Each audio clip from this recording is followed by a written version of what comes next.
আচ্ছা, আমাদের আরেকটা প্রশ্ন, কোন নবী মৃত্যুকে জীবিত করতে পারতেন?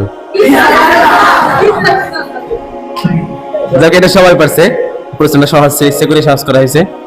তো ঈসা আলাইহিস সালাম কি করতে পারতেন? মৃত্যুকে জীবিত করতে পারতেন। এটা তার কি ছিল? মুজিজা ছিল। আমাদের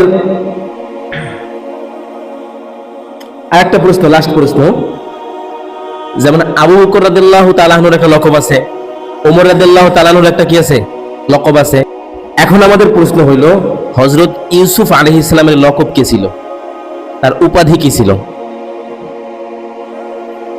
যেমন মুসা কালিমুল্লাহ, এই ধরনের কিছু, বা আমাদের ইউসুফ আলাইহিস সালামের উপাধি কি ছিল? কে বলতে পারবেন? জি না, ইউসুফ আলাইহিস সালামের উপাধি কি ছিল? পারবে না কেউ? বেশি সময় নেওয়া যাবে না।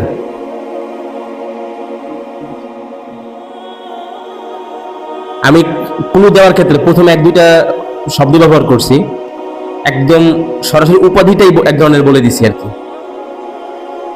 একদম শুরুতে। আবু বকর সিদ্দিক বলছিলাম, মনে আছেনি? বলছিলাম কিনা? ওনার উপাধি কি? as-সিদ্দিক। হযরত ইউসুফ আলাইহিস সালামের উপাধি মানে লকব হইল গিয়া কি? as-সিদ্দিক।